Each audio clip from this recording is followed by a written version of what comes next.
Go ahead. On the relief bill, Democrats are obviously moving ahead with this process. You all are still hopeful that you can get bipartisan support, but you've also made it clear that you're not going to slim down this bill significantly. So where right now is the greatest potential for compromise to try and achieve that bipartisanship?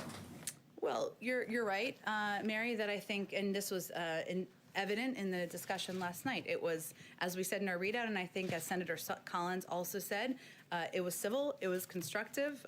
This is how democracy should work. We should be engaging. Democrats and Republicans should be engaging with each other, but there certainly is a gap between where we are and where the proposal, the Republican proposal that was discussed last night was. There are some, bottom lines, I think, the president has, which he has conveyed in the meeting last night and reiterated to us this morning, which is, to put it simply or accessibly for people, he believes a married couple, let's say they're in Scranton, just for the sake of argument. One is working as a nurse, the other is a teacher making $120,000 a year, should get a check. That's in his plan. In the plan presented by Republicans, they would not get a check. And his view is that at this point in our country, when 1 in 7 American families don't have enough food to eat, we need to make sure people get the relief they need and are not left behind. As was also a part of our readout last night, there was a discussion, there's some technical follow-up where there's opportunity to discuss issues like small business, issues like COVID relief. I'm not suggesting a reduction, I'm suggesting how to do it effectively. And those technical discussions at a staff level will be part of what's ongoing over the next couple of days. But the president's bottom line is that this is a package. The risk here, as he has said many times, is not going too big, it is going too small. That continues to be his belief, and that's why he supports the efforts by Senator Schumer, Leader Schumer, and Speaker Pelosi to move this package forward.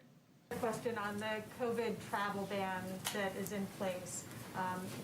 Is that a temporary thing while the CDC and the Biden administration figure out a safe way for international travel to occur, or is that seen as more long-term, especially given that the variants are already here?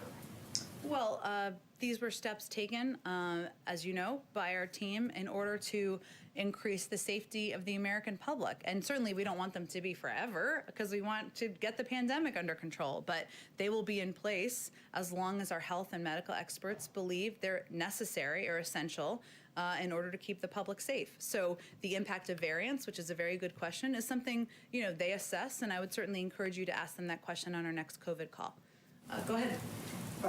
There have been calls for some kind of boycott of the China's 2022 Olympics. Given the administration's recent support of the genocide designation there, does President Biden support those calls to perhaps find a new host country? And have they engaged with other allies on that topic?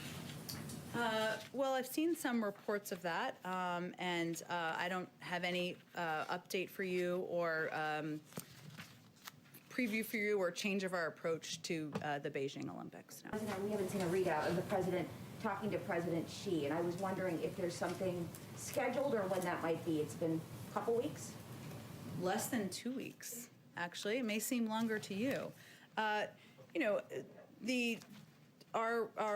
approach to China and our approach to our relationship in China, with China, is strategic, obviously, and we are working to ensure that we are approaching that relationship from a position of strength, and that includes engagement with our allies and partners. A lot of those calls have happened over the last 10 days, maybe that was a little Freudian there, the 10 weeks, 10 days. They will continue. And also engagements with Democrats and Republicans in Congress about the path forward. I don't have any call to predict for you at this point in time.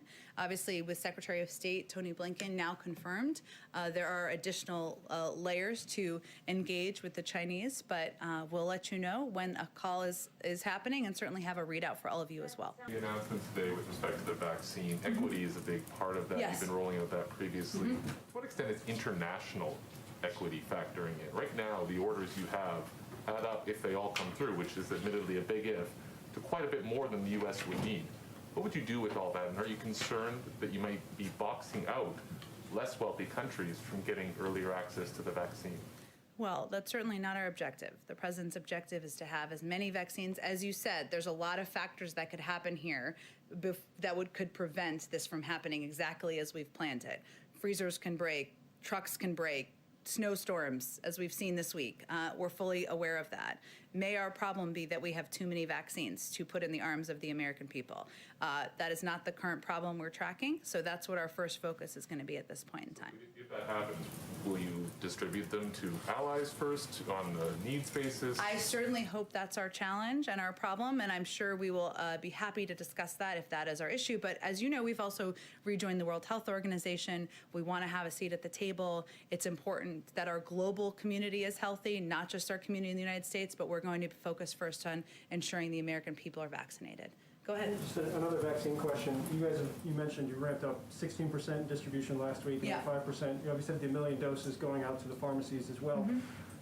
Jeff was talking about how this is a ramp up of Moderna and Pfizer. What kind of visibility are you getting into what's coming? Like, did you know the 15% was, or 16% last week was coming? Did you know the 5, like, how long in advance do you know? Did we know we could plan to announce the new? Actually announce things and kick them into gear. Yeah, well, we're working on trying to be able to have that ability and that assessment. And as governors, I'm sure will tell you, or have told many of you, that's also what they're looking at. So we're trying to get to a place where we know what's coming, so governors and local officials know what's coming to them, and they can assess where to distribute it in their states.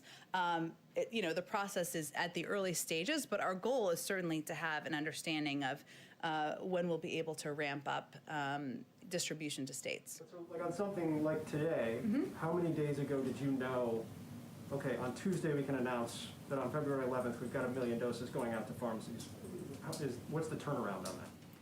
Well, that particular announcement has a couple of components, right? It's of course engagement with states and governors, and engaging with them is pivotal, but also with pharmacies and ensuring that they're able to do it. I mean, if you log on to CVS to do an appointment to get a flu shot, you want to know that the system is going to work. So there are a lot of steps in the process. I'm not sure how many days in advance we knew that it was full to go. Not many, but it takes a great deal of coordination to make sure governors are feel comfortable with the announcements being made, that we're fully coordinating with them, that they can explain to their public that, of course, pharmacies are just a part of what we're doing, right? It's not, 1 million doses is a lot. It is not going to vaccinate the entire country. We're going to ramp that up. So that leaves some onus on them to be able to communicate where where people can also get their vaccine. So that coordination is key as a part of it, several components in this one, but we don't usually sit on these announcements, so I don't think that long.